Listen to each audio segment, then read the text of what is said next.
Bonjour et bienvenue à tous, je suis très heureux de vous retrouver pour cette 16e édition des French Talents, l'émission qui chaque semaine met en avant les talents de nos régions et leur donne la parole. Chefs d'entreprise, créateurs ou opérationnels, ils viennent nous parler de leur expérience et vous raconter ce que c'est de vivre et travailler dans toutes nos belles villes de France. Et pour cette édition, nous partons à Angers, sur le plateau avec moi, deux talents qui vont nous faire découvrir leur société et nous parler de l'écosystème angevin. Premier invité, Jérôme Augustin, le PDG de Physidia. Bonjour Jérôme.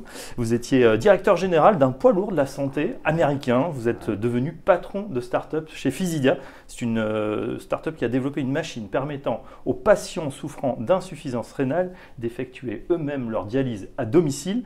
On verra effectivement comment ça fonctionne et surtout votre passage donc, du grand groupe à une future pépite, on l'espère, de la medtech française. Notre deuxième invité, Grégoire Locard. Bonjour Grégoire. Bonjour. Vous êtes gérant de Animaco. Vous étiez déjà dirigeant d'une entreprise rennaise spécialisée dans les sociétés digitales et vous avez repris la société Animadeco qui a été rebaptisée, donc Animaco, à Juigné-sur-Loire. On est à quelques encablures d'Angers, une PME qui se développe et qui conçoit des bornes tactiles de jeu depuis quelques années. Vous êtes donc spécialisé dans des bornes qui vont générer du trafic en magasin. Oui, c'est ça. Voilà, on va voir ça également, comment ça fonctionne. Également, parmi nos autres séquences, le dessin de Mignon sur la ville d'Angers. Chaque semaine, le clin d'œil sur la ville. Et puis, tout à l'heure, Julien Breuil, le directeur d'études de Viadeo, nous présentera quelles sont les 3 entreprises les mieux notées par leurs collaborateurs dans la région d'Angers. Ce classement est effectué à partir des avis collectés sur Viadeo, puisque Viadeo, je vous le répète, c'est le site qui collecte les avis sur les entreprises. Il y a déjà 6 millions d'avis authentiques déposés sur la plateforme. Vous aussi, vous pouvez donc noter votre entreprise. Enfin, n'oubliez pas que cette émission est interactive. On est en direct sur Facebook Live. Vous pouvez poser toutes vos questions. On les retransmettra en direct à nos invités. French Talent Angers, c'est parti. Et on démarre avec vous, Jérôme Augustin. Alors du sang neuf chez Physidia, si vous me permettez l'expression. Oui. En tout cas, il y a maintenant 2 années à peu près, vous êtes passé de l'univers des multinationales au monde des startups. Vous étiez, je l'ai dit, directeur général d'un poids lourd américain, AMS, American Medical System. On va parler de ce grand changement, mais tout d'abord, un mot sur Physidia, donc cette medtech angevine très prometteuse. Oui, alors Physidia, bonjour, rebonjour.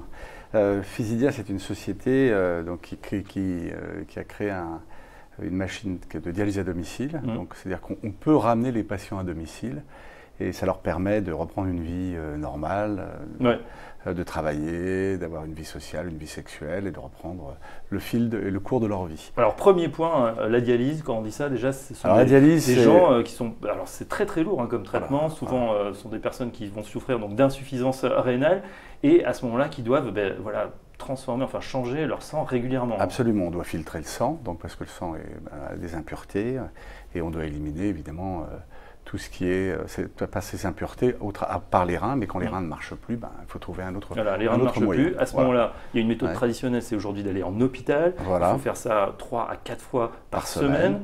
C'est un processus très long, on passe toute la nuit à l'hôpital. Alors on ne passe pas toute la nuit, on passe toute la journée à l'hôpital et après il faut une journée pour récupérer, donc c'est très très lourd.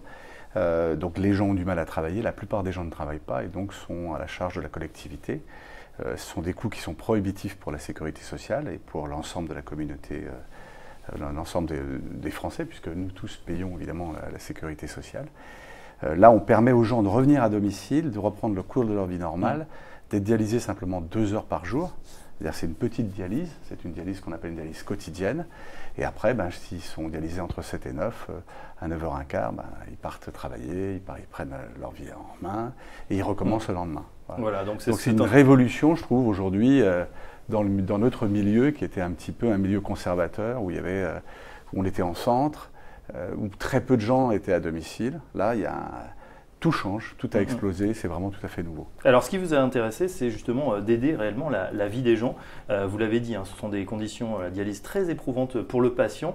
Là finalement, vous avez vu des gens, et vous les avez vus de vos yeux vus, et ça vous a ému, qui vraiment retrouvaient une vie et la joie de vivre. Oui, absolument, parce que j'aurais pu être très confortable dans ces grands groupes, vous savez, quand on est quand on est président de groupes pharmaceutiques ou de dispositifs médicaux dans le monde entier. C'est très gratifiant, mais il y a un moment, vous pouvez rester comme ça jusqu'à la retraite et puis arrêter. Mais moi, j'avais besoin d'un challenge. À l'époque, j'avais 56 ans, j'en ai 57 maintenant. Et j'avais besoin d'autre chose, quoi. Et le fait que notre groupe ait été vendu et que le groupe qui nous rachetait était encore plus gros m'intéressait peu. Et puis, un jour, avec des investisseurs, j'ai rencontré un patient. Et je pense que cette histoire, elle m'a bouleversé. Je me souviens très bien, je suis rentré dans cette salle où on a vu ce patient, qui était assis. Un jeune homme, 35 ans, et il nous raconte son histoire. Il me dit, voilà, moi c'est simple, j'avais une polykystose rénale, c'était la maladie de John Alomou, vous savez, le rugbyman en Afrique du Sud, néo-zélandais. Néo-zélandais, oui, qui se désagrège finalement. Absolument, qui ne peuvent plus fonctionner. Il a été greffé parce que son frère lui a donné un rein, et donc il a pu revivre pendant 5-6 ans, puis après il a eu un rejet de greffe, et là a commencé la déchéance. Et là, alors c'est vrai que c'est assez émouvant, mais ce patient nous dit, voilà, moi c'est simple, je suis parti en spirale, j'ai perdu mon job, j'ai commencé à faire des bêtises, à boire, voilà, et ça a été la déchéance totale, voilà, et ma femme m'a quitté. Alors nous, on était scotchés, on s'est dit, voilà, et après il se met à sourire, il dit, voilà, moi j'ai rencontré un jour Physidia, comme s'il avait rencontré une femme. L'amour de sa vie. Ouais, c'est ce qu'il a. Et voilà. Et après, il nous dit, et puis je voudrais vous présenter quelqu'un. Et puis il y a une jeune femme qui rentre, sa femme qui était revenue et qui était enceinte.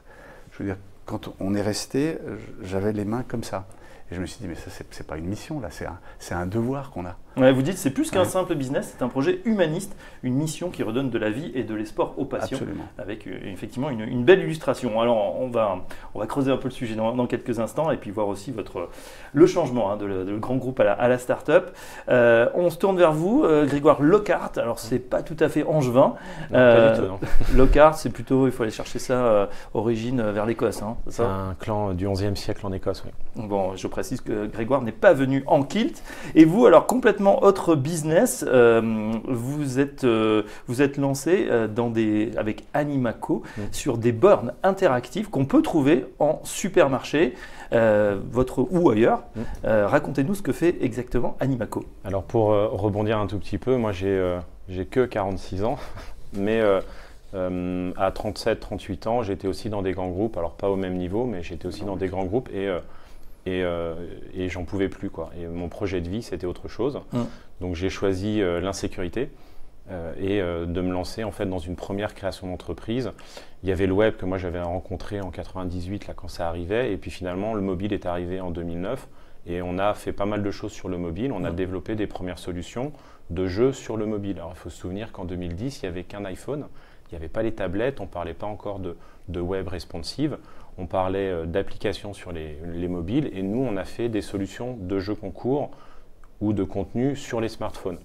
Et puis en 2014, on voyait bien que les magasins commençaient à s'équiper dans des bornes d'affichage dynamique parce que c'était peut-être un peu plus simple, c'était mieux d'avoir des écrans, mais ce n'était pas du tout interactif. Et on a repris une entreprise, quand je dis on, c'est j'ai un associé dans l'entreprise et puis j'ai une charmante épouse qui suit un peu tout ça parce qu'on investit tout à titre personnel. Et donc on a repris une entreprise en se disant comment est-ce qu'on peut, par le web, humaniser le digital.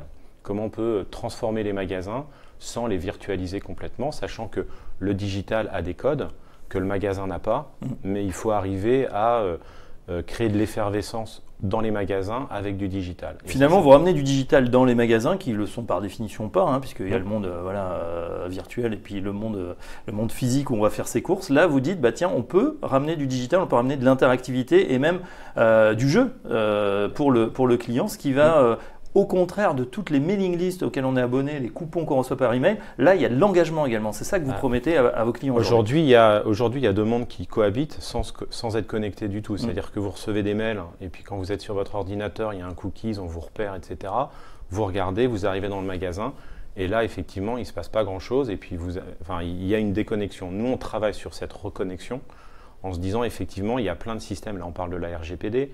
Donc, on ne reçoit plus de prospectus dans nos boîtes aux lettres, on ne va plus recevoir de mails dans nos emails. Ça, c'est pas forcément une mauvaise nouvelle. Ça, c'est pas une mauvaise nouvelle, mais à un moment, il va falloir qu'on continue de faire de la promotion. Et effectivement, les magasins traditionnels sont sur des mécaniques de print qui prennent du temps. Le web est sur des mécaniques complètement digitales. Enfin, aujourd'hui, moi, je peux fabriquer des jeux en même temps qu'on parle et faire une animation pendant 2 heures qui va durer qu'une seule heure, quoi. Ouais. Et les clients vont aller sur ces bornes pour se dire quelle est en fait, j'ai une carte, on va me reconnaître, c'est mon 10e passage depuis 1 mois, je vais avoir une récompense, des points en plus et des choses comme ça. Alors effectivement, quand on dit tiens, on va avoir des points, c'est moins sexy que des dialyses ou des choses comme ça, on ne transforme pas la vie des personnes. Par contre, effectivement, le magasin, comme on le connaît, il est dans une surface fermée. Le web, il est dans une surface immense. L'idée, c'est comment en fait, on arrive à augmenter la surface digitale du magasin sans en augmenter la surface physique et en procurant plus de services, plus d'innovation dans la relation et plus d'effervescence. Voilà, on sait, hein, c'est vrai que tout le monde est arrivé au magasin avec ses coupons en poche pour avoir 2-3 euros de réduction, et puis on sort, on ne les a pas du tout utilisés. Alors que là, comme vous me disiez, on vous donne un coupon à gratter ou un ticket à aller pointer dans la borne, vous allez peut-être essayer. Ouais, vous allez essayer, ou alors vous arrivez, vous scannez quelque chose où on vous reconnaît à la limite parce que c'est les technos qui vont arriver, et puis en passant, on vous dit bonjour Grégoire, vous avez droit à ça, ça, ça aujourd'hui, et comme c'est votre 5e passage, on vous offre quelque chose en plus, et comme on sait quand vous aimez le poisson, etc. etc. quoi. Et puis après, ça peut être des choses plus intuitives comme comment bien manger, comment vous accompagner, enfin voilà, plus ludique pour les enfants, plus éducative, c'est du jeu. Enfin, le jeu, c'est quand on en parle, tout le monde dit qu'il n'y a pas d'intérêt, enfin, que ce n'est pas innovant. Donc on va parler de gamification, parce que quand on dit gamification, tout d'un coup, c'est un peu mieux. Voilà. Et donc on parle de bornes de gamification et de fidélisation. L'idée, c'est de transformer la relation client et de réussir sa relation client par la gamification. Ouais, on le sait, hein, le digital est partout. Est-ce que justement, chez Physidia, vous en servez également? Il y a un gros enjeu, hein, notamment sur, on parlait RGPD, donc la fameuse directive sur la protection des données. Dans le médical, c'est encore très confidentiel. C'est pas très bien informatisé. C'est vrai que sur les dossiers, ça pourrait être mieux fait. On progresse. Comment vous Alors, notre machine, elle est connectée. Elle est connectée. Donc, on a une tablette et on travaille tout se fait par le patient a une tablette qui est connectée avec un système Wi-Fi, Bluetooth. Et dessus, il peut transmettre automatiquement les données de sa séance de dialyse vers le centre et vers le médecin. Et là, on est en train de mettre un système où ça sera mis directement sur le dossier du patient. C'est-à-dire qu'on verra de telle heure à telle heure voilà, le patient a voilà, opéré ses dialyses, et automatiquement, ce sont des données qui sont protégées. Nous, on n'y a pas le droit, puisque maintenant la CNIL, bien sûr, protège. Enfin, c'est tout à fait logique. Donc, on n'a pas le droit de toucher ces données. C'est le patient qui transmet directement ces données. Et il verra, ben voilà, il a une tension artérielle qui est dedans. Là, il a perdu tel poids, etc. Et donc, le médecin dira, bon, bah, ça, c'est impeccable. Vous avez fait une super séance. Voilà. Et c'est en plus, on fait de la télémédecine aussi, puisque notre machine étant connectée. Le médecin peut derrière suivre son patient à distance. On a même une petite caméra, voilà, donc on peut faire une séance web, voilà. Alors quand vous nous dites ça, par rapport au système classique, hein, c'est plus simple pour le patient. Le patient a une meilleure vie, il peut retrouver, vous l'avez dit, une vie normale, et en plus c'est moins cher pour la sécurité. Le traitement est remboursé. Comment ça se fait, Jérôme Augustin, que finalement Physidia soit pas déjà largement répandu et que finalement ce mode remplace, enfin à domicile, on sait que les soins à domicile sont de plus en plus importants. Pourquoi ça n'a pas encore remplacé le système existant? Aujourd'hui, il y a encore des freins parce que il y a un certain conservatisme, parce qu'il y a quelques années, il y a 20, 25, 30 ans, énormément d'investissements ont été faits dans les centres lourds. Donc ces centres lourds, ils existent, et donc il faut les utiliser. Donc ça, c'est le premier point. Deuxièmement, ce sont des machines qui sont quand même relativement récentes, puisque vraiment le développement, c'est quoi? C'est 2 ans, 3 ans, grand maximum. Donc il faut se faire connaître. Et c'est notre rôle, et c'est le rôle de mes équipes médicales, commerciales, de développer ça. Et puis ça dépend vraiment des pays. Je vois par exemple en Belgique ou en Hollande, on est maintenant dans 17 pays, on est un peu partout en Europe. Là, il y a des incitations qui sont faites par le gouvernement. Et par exemple en Hollande, ils disent très simplement, moi je veux 25% des patients à domicile. C'est obligatoire, mandatory, obligatoire. Donc tout de suite, évidemment, les médecins n'ont pas le choix que de se dire quels sont les patients capables d'utiliser au moins une tablette, d'appuyer sur un bouton et puis de suivre les instructions. Voilà. C'est relativement simple. C'est simple, c'est intuitif. Il faut une volonté politique. Il faut une volonté politique. Voilà. Et là, aujourd'hui, on a de très bonnes nouvelles en France, parce que vraiment les feux sont ouverts. Et on sent que la sécurité sociale, la CNAM, donc, que le ministère de la Santé est en faveur de ce genre de développement. Voilà, une bonne nouvelle en tout cas pour tous ceux qui sont atteints de ces pathologies et qui doivent se traiter. On est sur ce French Talent à Angers. On va regarder tout de suite le dessin proposé chaque semaine par notre dessinateur Mignon. Alors, bonjour Madame Irma, à part le siège médiéval de la dynastie des Plantagenets, que voyez-vous sur Angers? Et la personne répond, là, disait de Bonaventure, je vois une ville en mouvement et aussi des quernons d'ardoise. Grégoire, on a besoin de vous là. Qu'est-ce que c'est les quernons d'ardoise? C'est des bonbons spécialité de la région. Voilà, si on en mangeait aujourd'hui, on ne pourrait pas faire l'interview parce que c'est un peu comme du carambar. D'accord. Voilà, mais c'est excellent. C'est excellent. Bon, il faudra nous en ramener la prochaine fois. Justement, Grégoire, donc, vous développez, donc, vous avez pris le virage du digital un petit peu avant tout le monde, vous l'avez bien senti. Ce qui est étonnant, c'est que vous nous parlez justement de ces bornes, alors qu'aujourd'hui, tout le monde a son smartphone dans la poche et de plus en plus jeune. Est-ce que ce n'est pas contradictoire de revenir finalement dans le monde physique, alors qu'aujourd'hui, tout le monde est équipé et consomme du digital, en veux-tu, en voilà? Alors nous, on est toujours dans cette phase où effectivement il y a un magasin qui est très ancienne génération, on va dire très print, avec des animations qui sont un peu désuètes. Et effectivement, les clients arrivent avec un smartphone, mais de là à connecter. On parlait d'investissement lourd, enfin on en discutait, on a des mondes qui n'ont rien à voir, mais des similitudes. Les magasins ont investi très lourdement dans des systèmes de caisse, dans des systèmes de couponing, dans des systèmes de tout ça, et c'est absolument pas connecté avec les téléphones. Donc on se retrouve à avoir deux mondes qui ne sont pas connectés. Qui ne se parlent pas. Qui ne se parlent pas vraiment, et puis le client avec son téléphone, le téléphone ça reste un truc personnel. Charger des applications qui est le Graal de toutes les entreprises. Les clients disent, moi entre les photos de mes enfants et l'application de mon supermarché ou de d'une entreprise dont je suis client, je préfère carrément enlever l'application qui n'est pas celle qui a les photos de mes enfants. Plus d'autant qu'on ne va pas dans un seul magasin. Alors avoir 10 applications quand on fait ses courses pour chaque magasin, c'est un peu compliqué. Et après, on a des systèmes qui sont propriétaires. On a un écran, une application, ce qui fait que le client, qui est déjà un peu digital rétif, c'est-à-dire qu'il n'aime pas forcément toute cette technologie-là, à chaque fois qu'il voit un écran, il se dit tiens, je vais faire un truc sur cet écran. Ah ben non, c'est pas la bonne fonction, c'est pas le bon écran. Donc il y a eu des écrans qui sont arrivés avec des catalogues pour trouver ses essuie-glaces, pour trouver des produits parce que c'est complexe. Nous, on a une techno ouverte, donc on vient du web. Toutes nos solutions tournent sur de l'HTML comme si c'était des sites web qui sont embarqués, qui fonctionnent en connecté ou en non connecté. On va gérer tout ce qui va être imprimante et scanner pour faciliter l'utilisation par le plus grand nombre de ces solutions-là parce que tout le monde arrive à scanner et à sortir un ticket pour passer en caisse. Est-ce que le fait d'être passé justement par des expériences de grands groupes, Rémi Cointreau, vous étiez responsable logistique, et puis 4 ans chez Yves Rocher, est-ce que justement ça aide aujourd'hui à vendre à ces mêmes clients? On peut citer vos clients, ce sont les grands supermarchés, les grandes enseignes, on a des PME comme Instalux avec qui on a fait une belle opération. On a les chocolats Réauté, on a Ikea, Gamme Vert, enfin voilà, on a un ensemble de clients. Mais ça aide à se passer justement dans le grand groupe pour mieux connaître peut-être les circuits de décision? Oui, on peut aller sur des circuits de décision. La seule chose, c'est que le digital aujourd'hui, c'est la chasse gardée des présidents. Voilà. Et c'est le Saint Graal. Donc en fait, il y a des décisions qui sont complètement irrationnelles de la part de certains patrons parce qu'en fait, ils voient l'aspect technologique avant de voir le bénéfice client. Parce qu'il y a effectivement quelque chose qui est intéressant, c'est de se dire, il faut que je sois le premier pour le mettre dans mon centre commercial à faire un truc, même si ça ne marche pas, parce qu'il y a un aspect image. Et nous, on arrive parfois un peu derrière en disant, on sait bien que ça ne marche pas, donc on va faire des choses un peu plus basiques, parce qu'en fait, le problème, c'est d'emmener le maximum de clients. Et aujourd'hui, tout le challenge de ces entreprises-là, et qui est notre pari, c'est de dire, ça doit être du web, parce que c'est de la techno dans laquelle toutes ces entreprises ont investi, et nos écrans ne sont qu'une fenêtre supplémentaire du web. C'est pour ça que nous, quand on parle de web responsive, on dit toujours que nos jeux, ils fonctionnent sur le web, sur le mobile et sur les bornes.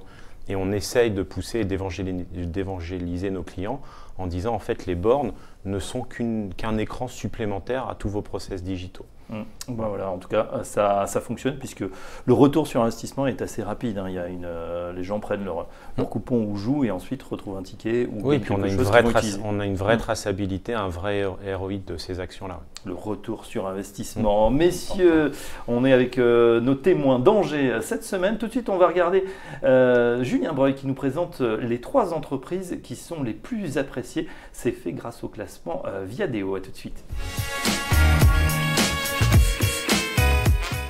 Bonjour à tous. Cette semaine, nous nous rendons dans la ville d'Angers, qui malgré l'omniprésence de Nantes, a une place à part dans la région des Pays de la Loire.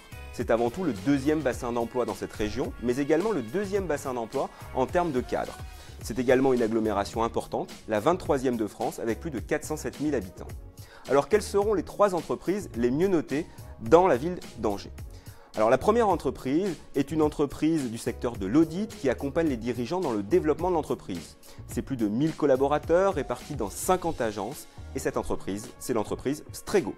La deuxième entreprise est une entreprise du secteur de l'e-commerce qui compte une 60aine de collaborateurs, qui a été créée en 2007 et qui propose aux entreprises d'avoir une seule solution pour gérer à la fois le front office et le back office pour toutes leurs solutions de e-commerce. Cette entreprise, c'est Octave.biz. L'entreprise la mieux référencée dans le classement de Viadeo n'est pas une entreprise, c'est un établissement public à caractère industriel et commercial. Elle compte environ 1000 collaborateurs et c'est une agence pour l'environnement, il s'agit de l'ADEME. Rendez-vous la semaine prochaine pour une nouvelle ville et cette fois-ci nous aurons rendez-vous à Roubaix. À bientôt. Voilà, sur le podium pour la ville d'Angers, l'ADEME, Octave et Strego. Vous connaissez Octave, hein, je crois. Oui, bien sûr. On connaissait, moi, je la connais bien, je pense que vous aussi. Hein. C'est une très, très connue et très célèbre à Angers, quoi. Voilà, dans le digital, le patron est connu puisqu'il est… il est aussi dans Angers Technopole et c'est aussi un des parrains de l'opération Renard, qui est une opération qui permet en fait à Angers Technopole de fédérer et de sélectionner et de fédérer certaines startups pour les faire accélérer. Voilà, alors tiens, on va en parler parce que l'opération Renard, un accélérateur public d'Angers French Tech, la 3e saison a démarré, c'était de janvier à juin et vous avez été sélectionné pour participer. C'est un programme, donc je le disais, d'accélération de 5 mois qui se déploie dans un esprit start-up. Workshop, art coaching, networking, bon, ça c'est des mots pour vous faire envie. Fonctionnellement, pratiquement, qu'est-ce que ça vous a apporté à vous chez Animaco ? Alors tout à l'heure vous parliez, j'ai travaillé dans des grands groupes dans lesquels en fait on a des directions de projet et quand on a des nouveaux projets à mettre en place, on arrive à s'appuyer sur une structure de projet. Moi j'ai 5 collaborateurs, donc on a plein d'idées, hein, on fourmille parce qu'on est dans un monde en perpétuelle innovation, on n'a pas ces structures projets. Là, quand on a candidaté pour l'opération Renard et ce qu'on a mis en avant, c'était de dire, moi, mes idées, si je n'ai pas une structure projet, en fait, si je n'ai pas quelqu'un qui me pousse à les faire avancer, elles vont rester au placard ou elles vont mettre 3 ou 4 ans à sortir. Là, en 5 mois, avec une de mes collaboratrices qui m'a rejoint dans le programme, on a fait rendez-vous un jeudi sur 2 avec une thématique et un sujet à faire avancer. On était encadrés, je vous disais, on était sur un tapis roulant, quoi. C'est-à-dire qu'on arrivait le jeudi matin et la destination était là-bas et avec les équipes de Angers Technopole, Opération Renard et puis le soutien parce le projet est monté par Startup Palace. En fait, on déroule des sessions. Donc ça vous a aidé à sortir de nouveaux projets, à sortir des… Non, on avait un projet qui était un projet ce que nous on a appelé des gifting machines. Donc c'est des bornes de gamification, des bornes de jeu, mais distributeurs de produits. Ce qui fait que quand vous jouez, le produit tombe. Et vous partez avec un produit immédiatement et ça va nous ouvrir en fait toutes les marques qui vont sous-louer ce parc de bornes dans les magasins. Donc on va les installer comme on va être une régie publicitaire, on va louer de l'emplacement. Et ça, pour y arriver, on a besoin de lever des fonds. Donc on a besoin d'un super pitch et d'un super business plan. Ça y est, il est au point. on le finit dans 15 jours. Allez, et on le présente dans 3 semaines. Eh oui, évidemment. Opération Renard, donc l'accélérateur public d'Angers, French Tech et Aldev, qu'on remercie également dans la préparation de cette émission. Le nerf de la guerre, c'est souvent l'argent pour les medtech, on le sait. Ça permet évidemment d'aller plus vite, de conquérir des parts de marché ou de se faire connaître. Où vous en êtes, vous, Jérôme Augustin, chez Physidia? Vous avez fait une belle levée de fonds, il y a déjà 2 ans, 15 millions d'euros. Ça paraît beaucoup comme ça, mais à l'échelle d'une medtech, c'est tout petit. C'est tout petit, quoi. Voilà. On a fait une première levée de 15 millions. On a aussi des banques qui nous suivent, la BPI, certaines banques qui nous suivent aussi de façon très soutenue. Donc là, aujourd'hui, on en est à plus de 20 millions. Mais le nerf de la guerre, c'est évidemment la trésorerie, comme dans toutes les startups. C'est-à-dire qu'on a besoin toujours de cash. Et on a beaucoup d'innovations qui arrivent. Aujourd'hui, notre monde, il change. Et on en a parlé tous les deux ensemble avant le début de l'émission. C'est exactement, on a tous la même problématique. C'est-à-dire que les gens ne veulent plus acheter des machines, en tout cas dans le capital equipment, puisque c'est exactement le même modèle économique que vous avez. Hein. Ouais. Ils aimeraient vous les louer, ces machines. Et voilà, les louer et de façon courte, c'est-à-dire pas les louer avec un engagement de 3 ans, pas les louer avec un engagement de 2 ans, mais parfois avec 6 mois, 8 mois, 9 mois. Ça voudrait qu'il faut financer un stock de machines avant de les mettre à disposition. Et, voilà. Et c'est ça la grosse difficulté qu'on a, et c'est pas qu'en France, mais on rencontre le même problème en Italie, en Espagne, partout. Donc là, le besoin de trésorerie, ou le besoin, disons, de partenaires financiers qui nous suivraient, il est crucial. Voilà. Je pense qu'on pourrait accélérer notre développement. Hein. On est considéré comme une société en hypercroissance. Hein. Enfin, on en a parlé ensemble, on a été reçu même par monsieur à l'Élysée. Donc on sait très bien qu'on a le vent en poupe, mais on pourrait aller encore beaucoup plus vite si on arrivait à trouver ces financements. Un mot justement de l'écosystème Angers. Donc, on a parlé de cette opération Renoir et de l'accélérateur. Est-ce que c'est un écosystème favorable justement quand on monte une structure, par exemple pour vos recrutements, pour recruter vos talents? Est-ce que c'est possible, c'est facile, ou est-ce qu'il faut aller chercher un peu? Il y a plusieurs choses. Il y a déjà la volonté qu'il y a au niveau de la région Pays de Loire et puis au niveau de la mairie d'Angers d'aider les startups comme la nôtre. C'est-à-dire qu'il y a vraiment, moi j'ai reçu un accueil comme jamais j'ai reçu. Je veux dire que ça vous a surpris? Ça m'a surpris. J'ai vécu aux US très longtemps, j'ai vécu en Allemagne, je suis retourné à Paris, voilà. Mais de plus en plus, mon pôle maintenant se situe à Angers, même. Je dirais la majorité de mon temps se passe à Angers. Et cet accueil, ce soutien de la région et de la mairie d'Angers, il est incroyable. Je n'ai jamais vu un tel soutien. Donc ça, c'est quand même extrêmement favorable. Au niveau des recrutements, on a tous un petit peu le même problème, et j'en parle avec beaucoup de collègues de sociétés comme les miennes. Des gens très bien formés, il y en a, puisqu'il y a des très belles écoles, mais par contre, pour les recruter, c'est compliqué. Parce qu'il y en a qui veulent partir à l'étranger, qui veulent monter à Paris, mais qui ne veulent pas rester sur Angers. Donc on a du mal à fidéliser les gens. Mais restez dans votre région, c'est magnifique. Fidéliser la douceur angevine. La douceur angevine. Voilà. Ouais. Vous, Grégoire, vous partagez ce constat? Alors nous, on est plus modeste en termes de recrutement, mais effectivement, là, moi, j'accompagne une entreprise de travail d'intérim qui s'appelle Job and Box et qui prend des bornes de jeu pour recruter des intérimaires. Parce qu'en fait, ils souffrent d'intérimaires. Les supermarchés avec lesquels on travaille nous disent tous qu'ils n'arrivent pas à recruter. Nous, on n'arrive pas à recruter. C'est-à-dire qu'aujourd'hui, ce qui nous freine, c'est pas tellement. Nous, on a une entreprise, on fait de la location, donc on a besoin d'acheter les bornes pour les louer. Et effectivement, on a des banques qui nous suivent comme BPI ou comme le Crédit Mutuel Anjou, qui nous accompagnent, qui souffrent avec nous quand on souffre de trésorerie et puis qui sourient quand ça va un peu mieux. Mais on a des vrais problèmes de recrutement, que ce soit à Angers même ou pas. Moi, je suis en périphérie d'Angers. On est soi-disant 20 minutes après. On est à un petit quart d'heure d'Angers, on va dire, il faut passer la Loire. Je n'ai pas de transport en commun. Donc déjà, il faut une voiture. Donc déjà, il faut une voiture. Alors, et ça c'est un frein parce que, et puis si vous devez faire le tour d'Angers, donc il y a des défauts d'infrastructure. Par contre, on est effectivement bien accompagné. Là, on travaille sur des groupements d'intérêts avec les autres entreprises pour avoir une démarche hyper durable ou éco-responsable. Donc oui, on est bien accompagné. On va retenir quand même ce dynamisme. Vous n'êtes pas les premiers à nous dire qu'en région, effectivement, on est bien accompagné. La BPI est présente et les dossiers, effectivement, sortent. Et on l'a senti dans la préparation de ce dossier spécial Angers, qui avait un fort accompagnement. On termine avec vous, Jérôme Augustin. Est-ce que vous regrettez votre passé de grand patron, ou est-ce que cette expérience start-up, finalement, vous comble? Alors moi, elle me comble. Je regrette rien. J'aurais pu vraiment, alors c'est en toute modestie, c'est terminer ma carrière sur un chemin un peu très tracé, et confortable, très confortable. Voilà.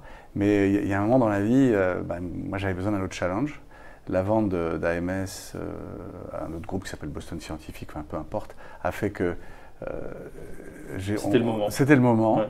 C'était l'opportunité. Voilà, l'opportunité, et ben, j'ai changé complètement ma vie. Ouais. Alors c'est sûr que maintenant, c'est plus modeste, c'est moins... C'est plus de stress Voilà, aussi. je loue pas l'avion, je fais rien du tout, c'est beaucoup plus de stress. Je suis passé dans un monde où je suis opérationnel, je suis constamment dans le business, quoi. Mais vraiment dans l'opérationnel pur et dur. Et puis après, je suis obligé de changer de casquette pour aller chercher des sous. Voilà. C'est un stress positif. Je veux dire, il y a un truc, je ne sais pas si on dit à la télévision, mais moi je m'éclate. Attends, Je m'éclate. J'ai 57 ans et je m'éclate. Voilà. Bon, et ben voilà, vous avez dit tout à l'heure, vous étiez mis en danger pour créer effectivement votre structure. On a des patrons qui s'éclatent et l'aventure n'est pas Moi, finie. je me suis mis en danger, mais c'est ça qui m'éclate aussi. Hein. Ah, Voilà, bah oui. donc, voilà.